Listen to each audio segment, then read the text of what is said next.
کہہ رہے تھے ابھی، اور آپ نے بھی کہا کہ مافیاز کے خلاف ارشد شریف کھڑے ہوئے تھے، نڈر صحافی تھے، ڈرتے نہیں تھے۔ کیا بتائیں گے آپ، جس طرح سے ان کا جو کیریئر رہا اس حوالے سے بتائیے گا دیکھنے والوں۔ با کیریئر تھا، انہوں نے ہر جو مافیا کا گروپ تھا اس کے بارے میں انہوں نے پروگرام کیے۔ ان کی جو انویسٹیگیٹو رپورٹنگ تھی وہ بہت ہی پاکستان میں کوئی اس کا مقابلہ نہیں کر سکتا تھا۔ اور یہ جو ایوارڈ کی آپ بات کر رہے ہیں یہ تو بہت ہی معمولی یہ چیزیں تھیں جو جس طرح ارشد شریف کی سوچنے کا انداز تھا، جو ان کی شخصیت تھی، جس طرح وہ پاکستان کا عروج دیکھنا چاہتے تھے، اور اس خواب پورا کرنے کے لیے انہوں نے جو صحافت ہے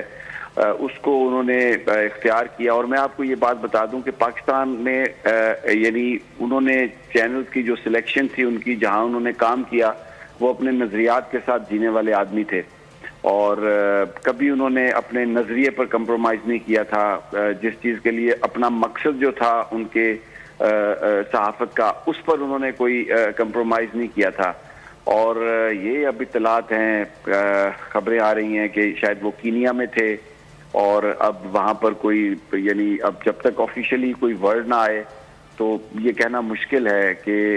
کیا ہے۔ لیکن میں مختلف صحافیوں کے ٹویٹ دیکھ رہا تھا، لندن سے مرتضی علی شاہ نے ٹویٹ کیا کہ وہ شاید کینیا میں تھے، مہر بخاری صاحبہ نے ٹویٹ کیا کہ وہ اب ہم میں نہیں ہیں، اسی طرح وسیم بدامی کے بھی ٹویٹس آئے۔ میں خاور گھمن سے میری بات ہو رہی تھی، اس سے فون پر بات نہیں ہو پا رہی تھی، بلک بلک کے بچوں کی طرح وہ رو رہا تھا، نہ مجھ سے بات ہو رہی تھی نہ اس سے بات ہو رہی تھی۔ اور بس ایک قیامت کا سا سما ہے رافع، اور میرے پاس الفاظ نہیں ہے کہ میں یہ بیان کروں کہ یہ اتنا اندوناک واقعہ، اس کی ایج، اس کے چھوٹے چھوٹے بچے، اس کی فیملی، اس کا بھائی دہشت گردی کا نشانہ بنا شہید ہوا، اس نے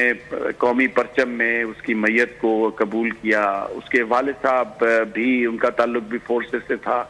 تو ایک ایسی فیملی، ایک ایسا خاندان جو پاکستان کے لیے جس نے خون دیا، وہ حالات کے ہاتھوں مجبور ہو کر پاکستان سے اس کو رخصت ہونا پڑا۔ اپنے ملک میں جگہ تنگ کر دی گئی، زمین تنگ کر دی گئی، اپنی جان بچانے کے لیے صرف وہ پاکستان کی بات کرتا تھا۔ اس کا جرم یہ تھا، وہ پاکستان کے لیے خواب دیکھتا تھا، وہ خواب جو قائد اعظم نے دیکھا تھا۔ اس کی آپ وہ ان کے پروگرام دیکھیں، اپنے پروگرامز میں وہ حلف پڑھتا تھا، جو وزیر اعظم کا حلف ہے، جو وزرائے اعظم کا حلف ہے، یاد دلاتا تھا ان کو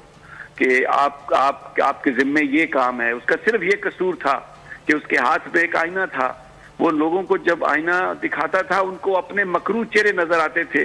تو وہ بجائے اس کے کہ اپنی جو ان کی مکروہ شخصیت تھی اس کو اچھے کاموں سے ٹھیک کرتے، انہوں نے ارشد شریف کو ہمیشہ تنقید کا نشانہ بنایا۔ اس کے ساتھ وہ بڑا ہی ایک اپنی طرز کا آدمی تھا۔ اور یہ جو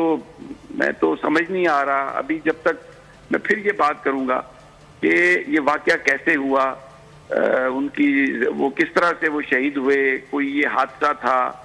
کسی نے پلان کر کے کیا،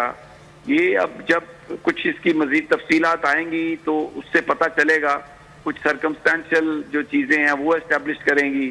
کچھ ظاہر ہے وہ جس ملک میں بھی تھے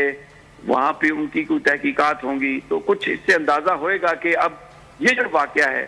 یہ کس طرح سے ہوا۔ لیکن افسوسناک یہ ہے کہ اپنے ملک میں ان کے اوپر زمین تنگ کر دی گئی، ان کو یہاں سے نکلنا پڑا، در بدر کی ٹھوکریں کھاتے ہوئے، پتہ نہیں دنیا کے کس حصے میں تھے، کوئی حادثہ ہی ہو سکتا ہے ہو گیا ہو، لیکن اس کی وجہ تو یہی تھی نا کہ اپنے ملک میں اپنے جگہ تنگ کر دی گئی، یہاں پر انہیں مجبور کیا گیا کہ وہ نہ رہ سکے۔ تو بنیادی جو وجہ ہے، بنیادی پھر جس جائے گا آپ کا ذہن جائے گا تو اس میں پھر وہی حالات، پھر ہم دکھ اور افسوس سے کہیں گے کہ یہ اپنے شہریوں کے لیے، ان لوگوں کے لیے جو بے باک ہیں، جو ذمہ دارانہ بات کرتے ہیں، جو آپ کو آپ کی ڈیوٹیز یاد دلاتے ہیں، آپ ان کے لیے زمین تنگ کریں گے تو وہ باہر جائیں گے تو بھلا حادثہ ہو، بھلا کوئی پلانڈ ایفرٹ ہو، تو وہ جو ان کی جو جان گئی، جو شہادت ہوئی، پھر اس کی ذمہ داری کسی کے اوپر تو آئے گی نا۔ وہ جو یہاں پر